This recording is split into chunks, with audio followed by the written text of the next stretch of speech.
एक रोज़ खालिद साहब घर आए तो बताया कि आज रात का खाना पड़ोसी हमारे घर खाएंगे। कौन से पड़ोसी? मैंने हैरान होकर पूछा। आप मुझको बताए बगैर दावत भी दे आए? अगर आपको दावत देनी थी तो 2 दिन पहले बताते, कुछ बंदोबस्त भी तो करना होता है। मैंने एक सांस में ना सब कुछ कह डाला। वो कहने लगे, अरे घबराने की बात नहीं है, हमारा पड़ोसी मकसूद मेरे बचपन का दोस्त है, उसको ये कोठी मैंने ही दिलवाई है, बस सादा सा खाना बना दो। तुम बच्चों में मसरूफ थी तो मैंने बताया नहीं, खुद ही दावत दे आया हूँ। 1-2 दिन तो खाना यूं भी पड़ोसियों को देना चाहिए। अभी इनका किचन सेट नहीं हुआ, कल ही तो शिफ्ट हुए हैं। उन्होंने भी एक सांस में मेरी सारी बातों का जवाब दे डाला और इसी वक्त जाकर दावत का सामान भी खरीद कर लाए। मकसूद साहब की उम्र 45 बरस के लगभग थी, जबकि बीवी उनसे आधी उम्र की यानी 21-22 साल की थी। नाम आमना था और अच्छी चाल थी। मकसूद भाई तहम्मुल मिजाज थे, वो ही ज्यादातर बातें करते रहे, जबकि गुफ्तगू के दौरान आमना खामोश रही। वो खामोश जरूर थी लेकिन अफसरदा सी नजर आ रही थी। उनके जाने के बाद मैंने खालिद से पूछा कि उम्रों का इतना फर्क क्यों? वो बोले, मकसूद ने शादी अब की। तो क्या ये उनकी दूसरी शादी है? अरे नहीं, ये इनकी पहली शादी है। इसकी वजह यह है कि उनके वालिदैन इसके बचपन में हादसे में जान बहक हो गए थे और इस वक्त मकसूद सिर्फ 9 बरस का था। इसके नाना को घर ले आया और उनके सिवा कोई करीबी रिश्तेदार सहारा न दे सकता था। नाना की मोहब्बत पाकर मकसूद तो संभल गया, लेकिन उसकी ममानियों को इसका घर में रहना बार किरा गुजरता था। इन औरतों को इसका रहना खुलता था कि कहीं ससुर साहब अपनी जायदाद में नवासे को हिस्सेदार न बना डाले। नाना इसको पढ़ाई के साथ हुनर भी देना चाहते थे कि वो इनके बाद किसी का मोहताज ना रहे। लिहाजा शाम को एक दोस्त की वर्कशॉप पर बिठाया ताकि मकसूद अच्छा मैकेनिक भी बन जाए। वो इसको एक मजबूत इंसान के तौर पर देखना चाहते थे। मकसूद ने तालीम भी हासिल की और साथ में वो एक काबिल मैकेनिक भी बन गया। उसने गाड़ियों का काम अच्छे तरीके से सीख लिया था। जल्द ही उसको एक अच्छी मुलाजमत भी मिल गई। एक दिन झगड़ा हो गया क्योंकि मोमानिया नहीं चाहती थी कि वो अब घर में रहे। अब वो बरसरे रोजगार हो चुका था। घर में रोज रोज का झगड़ा खत्म करने की खातिर उसके नाना ने दिल पर पत्थर रखकर नवासे को रुखसत कर दिया। इस रोज पहली बार मकसूद को एहसास हुआ कि वो दुनिया में कितना अकेला है। इससे किसी किस्म का डर ना था। वो इस काबिल हो गया था कि दुनिया का मुकाबला कर सकता था। वो किराए का कमरा लेकर रहने लगा। इसकी आदत थी वो हर काम तवज्जो और दिलजमोई से करता था, लिहाजा दफ्तर में उसकी ये आदत वजह तरक्की बनी। इसकी जल्द तरक्की बदख्वाहों को एक आंख न आई। दफ्तरी रकीबों ने साजिश करके उसे दफ्तर से निकलवा दिया। उसके पास कुछ पैसे थे और हुनर भी था। बस किराए पर छोटी सी दुकान ले ली और औजार खरीद कर गाड़ियों की रिपेयरिंग का काम शुरू कर दिया। और कुछ दिनों में उसकी दुकान मशहूर हो गई और बहुत सा काम मिलने लगा। इसी हिसाब से आमदनी भी रोज पर रोज बढ़ने लगी। जिंदगी की बकाए जंग लड़ते हुए उसको एहसास भी ना हुआ कि गुजरते दिनों की धूप बालों में चांदी बनकर उतर आई है। जब एहसास हुआ वक्त गुजर चुका था। इसने एक बड़ा गैराज ले लिया था, अपना कारोबार भी सेट कर लिया था। अब उसके बहुत से शागिर्द थे और ये अपने दफ्तर में बैठकर हुक्म देता था और उसके मुलाजिम काम करते थे। जब फिक्रो माश से आसूदा हो गया तो घर बसने का ख्याल आया, लेकिन ऐसा कोई ना था जो इसके मिजाज और उम्र के मुताबिक किसके लिए दुल्हन तलाश करता। इतनी दौलत कमा लेने के बावजूद अभी तक वो एक कमरे के किराए के मकान में ही रह रहा था। दिन यूं ही गुजरते और हम दोस्त इसको मजबूर करते रहे कि वो शादी कर ले और वो खामोश हो जाता। एक दिन जब मैं उससे मिलने गया वो कुछ खामोश सा था। मैंने वजह पूछी तो कहने लगा कि कल मैं गैराज से वापस आ रहा था तो रास्ते में एक लड़की नजर आई। वो बहुत परेशानी के आलम में जा रही थी। उसे इर्द गिर्द का कोई होश ना था। उसे देखा तो बस मैं देखता ही रह गया। वो मेरी नज़र के मयार पर पूरी उतरी है। अब सोच रहा कि कैसे उसका पता मालूम करूं, उसके हालात से वाकफियत हासिल करूं। इसकी कैफियत अजब थी। जितनी देर उसके पास बैठा रहा वो उसी लड़की के बारे में बात करता रहा। वो मुस्तकिल उस लड़की को हासिल करने की उलझन में गिरफ्तार था। मेरे सिवा किसी को ना बताता था कि उसका मसला क्या है। फिर एक दिन उसने बताया कि आज फिर उस लड़की से सामना हो गया है। मैंने उसको सलाम किया। वो मुस्कुरा दी। उसकी मुस्कुराहट में बड़ी थकन थी। फिर मुझे उम्मीद की किरण दिखाई दी। आज मैं बहुत खुश हूँ। एक दिन वो मेरे पास आया और इसरार करके अपने साथ ले गया उस जगह जहाँ वो लड़की रोज़ मुकर्ररा वक्त पर गुजरती थी। सो हम उसके पीछे गए। करीब ही गली में उसका घर था। उसका घर मालूम करके मेरा दोस्त बड़ा खुश था। दरअसल वो बुरी नीयत से उसका पीछा न कर रहा था, शादी करना चाहता था।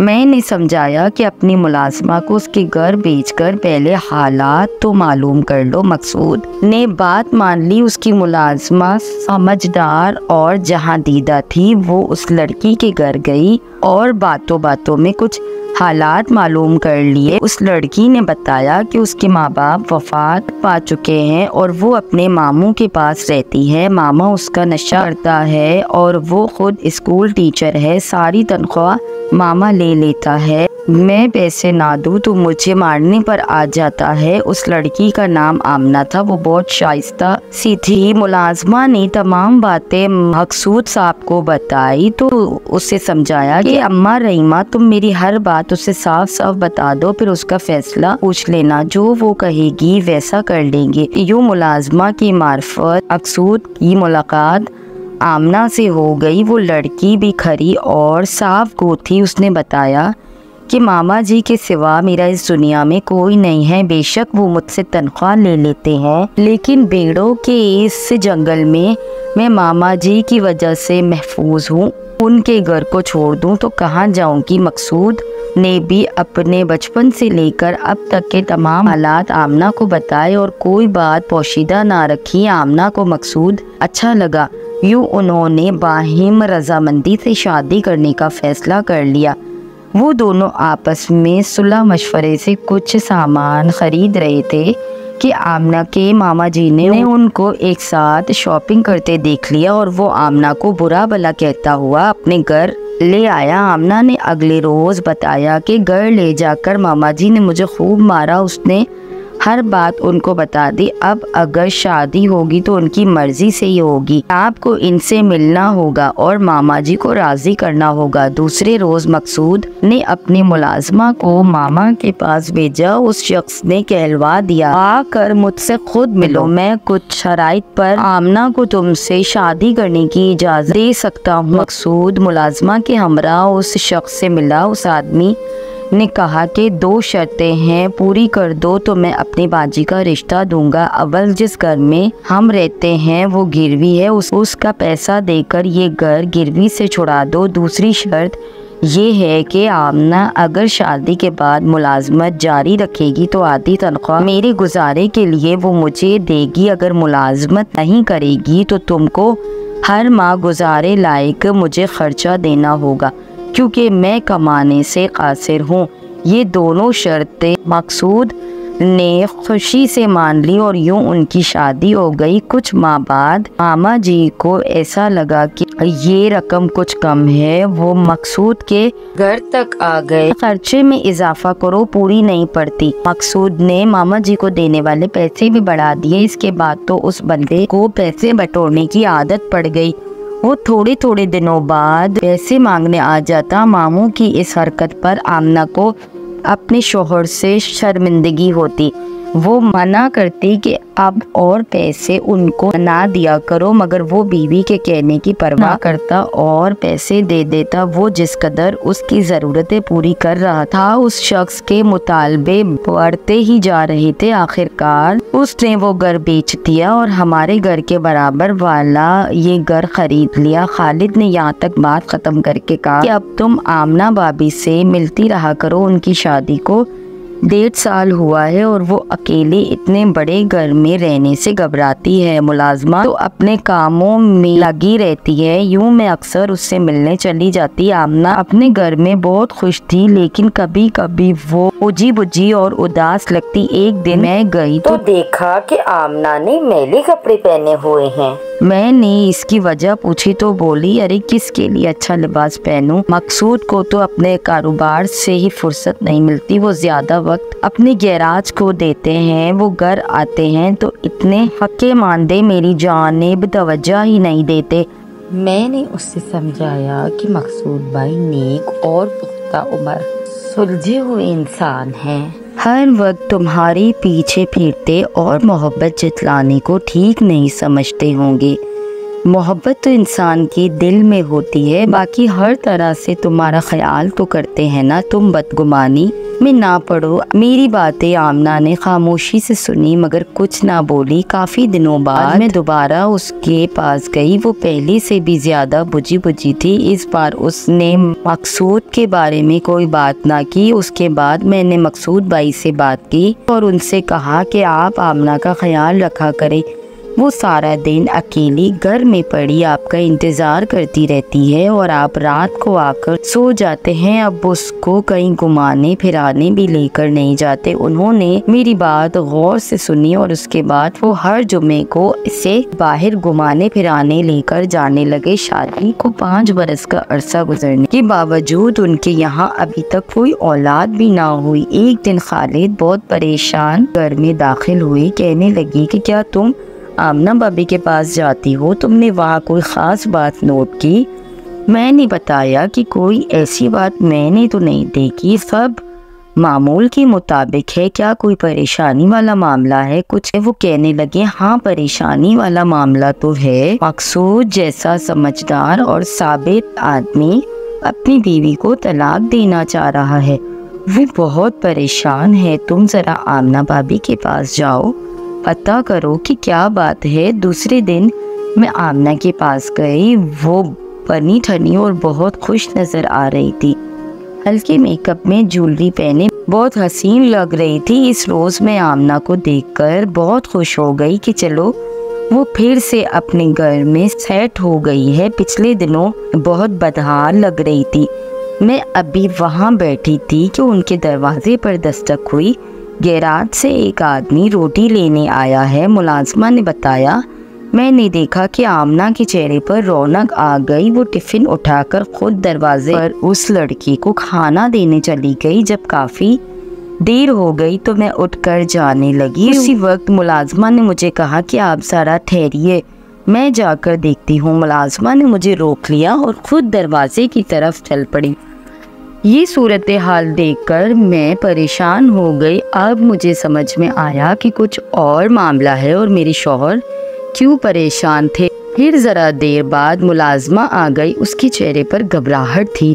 मैं जाने को हुई, फिर दरवाजे तक पहुंची ही थी कि आमना अंदर आ गई। इसरार करने लगी कि बैठो, लेकिन मैंने माजरत कर ली कि बच्चे स्कूल से आने वाले हैं और मुझको देर हो रही है। फिर शाम को मेरे शौहर आए तो मैंने उनको तमाम सूरत हाल से आगाह किया और पूछा कि क्या मामला है। वो बोले, पिछले दिनों मकसूद ने कारोबार बढ़ाया तो उसको संभालने के लिए एक नौजवान की ज़रूरत थी। उन्होंने रेहान नामी एक मुलाजिम रख लिया और वही दुकान से रोज़ खाना लेने जाता। कुछ दिनों से देर कर देता था। उन्होंने पूछा, क्यों देर हो जाती है? रेहान ने जवाब दिया कि जब मैं जाता हूँ तो खाना तैयार नहीं होता। घर से मुझे इंतज़ार करने को कहा जाता है तो मैं वहाँ इंतज़ार करने बैठ जाता हूँ। मकसूद को कोई शक ना हुआ। उसने घर आकर मुलाजमा से पूछा। वो बोली, साहब जी खाना तो वक्त से पहले तैयार हो जाता है। जब वो लड़का आता है तो टिफिन तैयार होता है। ये बात मुलाजमा ने वक्त कही जब आमना वॉशरूम में थी। मकसूद को आमना पर तो कोई शक ना हुआ, लेकिन मुलाजिम उसकी नज़र में मशकूक हो गया कि वो खाना लेने के बाद कहीं अपने किसी काम से निकल जाता है। 2-3 बार तो तंबिया के बावजूद वो लड़के को आने में ताख़ीर होती रही तो मकसूद ने सोचा कि मालूम तो करूं कि क्या मामला है। उन्होंने जब उसका पीछा किया, देखा कि उसकी बीवी टिफिन हाथ में लिए घर से बाहर निकली और पास बनी बैठक में चली गई जहां रेहान बैठा। मकसूद काफ़ी देर बाहर इंतज़ार करता रहा। आधे पौने घंटे के बाद उसकी बीवी बैठक से घर में गई और लड़का बाहर निकलकर गैराज की तरफ रवाना हो गया। मकसूद ने अब भी आमना पर शक न किया। वो समझा कि तमाम औरतों की तरह उसकी बीवी भी मेरी जासूसी में लगी होगी, अभी उससे मालूमात कुरेदने को ये तरीका इख्तियार कर लिया है। उसने बीवी को तो कुछ ना कहा, लेकिन मुलाजिम को हिदायत की, अगर मेरी बेगम तुमसे मेरी बाहर की सरगर्मियों के बारे में अहवाल लेने की कोशिश करे तो उससे बात करने के बजाय मुझको आगाह कर देना, और इससे या मुझसे डरने की ज़रूरत नहीं। मुलाजिम समझ गया कि अब उसका बैठक में रुकना खतरे से खाली नहीं, लिहाजा उसने आमना को आगाह किया और दोनों ने मुलाकात का एक और रास्ता ढूंढ लिया। घर से करीब एक रेस्टोरेंट था। आमना मुकर्ररा वक्त हर रोज़ वहां चली जाती और टिफ़िन देने के बहाने दोनों थोड़ी देर बैठकर चाय पीने की आड़ में मुलाकात कर लेते, जबकि उसने मुलाजमा को सख्ती से मना कर दिया था कि साहब को उसके बाहर जाने के बारे में ना बताएगी। अब आमना बहुत बदल गई थी। उसका बनाव सिंगार उसकी नई सोच की चुगली खा रही थी। एक दिन मकसूद कोई गाड़ी का पुर्जा लेने बाजार गया तो वापसी में उसने सोचा कि घर का चक्कर लगा और खाना भी घर आकर खा लूं।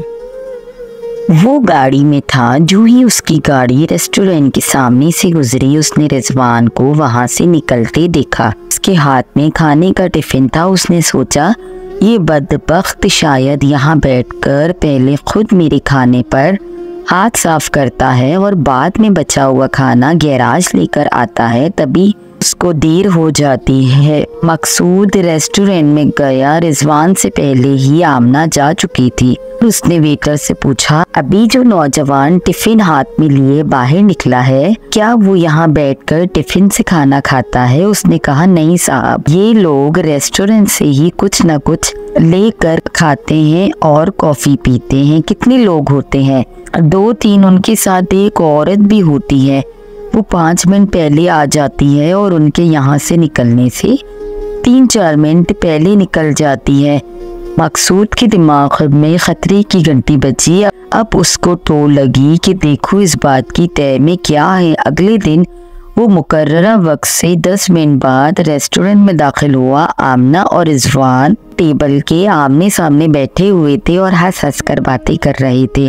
आमना ने जो ही मकसूद को देखा घबरा गई। मेरी दोस्त ने रेस्टोरेंट में अपना तमाशा बनाना मुनासिब ना समझा। बीवी को कहा, तुम घर चलो। वो कमाल ज़ब्त से उसको खामोशी के साथ गाड़ी में बिठाकर घर ले आया। उल्टा चोर कोतवाल को डांटे वाली मिसाल सदिक हो गई कि आते ही आमना ने शोर मचा दिया, मुझको तलाक दे दो, मैं अब तुम्हारे साथ मजीद ना रह सकती हूँ। इससे पहले कि वो बीवी से कुछ पूछता, आमना ही इस पर बरस पड़ी। वो बोला, अभी तो मैंने तुमसे कुछ बात भी नहीं की है और तुम तलाक मांगने लगी, जबकि पहले तो तुम कहती थी कि मैं तुम्हारे घर से मर कर ही निकलूंगी और अब ये बात कह रही हो। हाँ, तब हालात और थे, लेकिन अब मेरा तुम्हारा गुजारा मुश्किल है।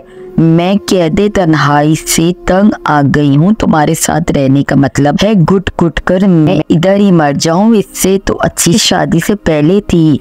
मैं स्कूल जाकर 2 सहेलियों से बात तो कर लेती थी। इस घर में तो अब मुझे लगता है कि मेरी शादी तुमसे नहीं बल्कि अम्मा रहीमा से हुई थी कि सारा दिन मुलाजमा ही का मुंह देखती रहती हूँ। मकसूद ने इसको डांट कर चुप करा दिया। इस वक्त तो वो चुप हो गई, लेकिन दिल से अलैदगी का ख्याल ना निकला। तभी रोज रोज का झगड़ा रहने लगा। जिंदगी का मजबूत बंधन एतमाद के आईने में अक्से सबत करने का नाम है। ये अक्से बिगड़ जाए तो एतबार का आईना भी चकनाचूर हो जाता है। तभी प्यार का बंधन भी टूट जाता है। अब मकसूद का ये हाल कि वो रोजो शब कर्ब की आग में सुलगता है। इसके रात दिन कांटों पर बसर हो रहे हैं, मगर तलाक का फैसला नहीं कर पा रहा, जबकि आमना तलाक लेने पर बजिद है। मकसूद जानता था जब वो गैराज में होता है उसकी बीवी रिजवान से मिलती है और तभी वो कर्ब का शिकार होता है। खालिद ने कहा, मैंने मकसूद को बहुत समझाया कि वो तुमसे उम्र में कम है और ये इसका जज्बाती फैसला है, कुछ दिन ठहर जाओ। वो तुमसे तलाक लेकर पछताएगी और तुम उसको तलाक देकर पछताओगे। वो मेरी वजह से रुका हुआ है। अब तुम बताओ तुम क्या कहती हो। मैंने हालात का अंदाज़ा कर लिया और कहा, खालिद आप इनको ना रोके, क्योंकि आमना अब उनके घर में ना ठहरेगी। रिजवान ने उसका दिमाग ख़राब कर दिया है। अब वो मकसूद भाई से वफा ना करेगी, इसलिए बेहतर है कि मकसूद भाई उसको तलाक दे दे, वरना वो खुदा नख्वास्ता उनको नुकसान ना दे। फिर चंद दिन में मेरा खदशा दुरुस्त साबित हुआ। आमना और मकसूद का अकाउंट मुश्तरका था। उसने रिजवान के साथ मिलकर नकदी जेवरात और घर के कागजात और कीमती चीज़ें गायब कर दी। अब पानी सर से ऊंचा हो गया था। आखिरकार मकसूद भाई ने उसको तलाक दे दी कि ज़िंदगी उनके लिए आज़ाब हो गई थी। वो अब इस मकान और शहर में ना रह सकते थे। उन्होंने शहर छोड़ने का फैसला कर लिया। कोठी और गैराज फरोख्त कर दिया। इस बात को चंद माह गुजरे थे। सुबह उन्होंने जाना था। रात को दरवाजे पर दस्तक हुई। दरवाज़ा खोला तो आमना खड़ी थी। उसकी हालत बहुत ख़राब थी। उसने मकसूद भाई को बताया कि रिजवान ने मेरा सारा माल हथिया लिया और इसको भी आसरा करके भाग गया है। बोली, आप जैसे अच्छे शोहर को छोड़ने की मुझे सज़ा मिल गई है। मामा भी घर बेचकर कहीं चला गया है, मैं किधर सर छुपाऊं। मकसूद ने उसको बिठाया और खुद होटल में सोने चला गया, ये कहकर कि अब तो हमारा इकट्ठे रहना मुश्किल है, तुम इस घर में रहो। मैंने अभी घर खरीदने वाले को कब्जा नहीं दिया, दूसरे शहर चला जाऊंगा। आमना रोती रह गई। वो ना रुके। रात भर वो सोचते रहे। फिर सुबह तक उन्होंने एक अच्छा फैसला कर लिया। वो वापस घर आए कि आमना को माफ़ करके इसे दोबारा निकाल कर लेंगे, लेकिन अब बहुत देर हो चुकी थी। आमना ने नाउम्मीद होकर अपनी जान ले ली थी और अब वो इस दुनिया को छोड़कर जा चुकी थी। काश वही सुबह तक इंतज़ार कर लेती, मकसूद भाई इसको दोबारा अपना लेते, लेकिन तकदीर को यही मंजूर था कि बेवफा को उसके किए का अंजाम मिले।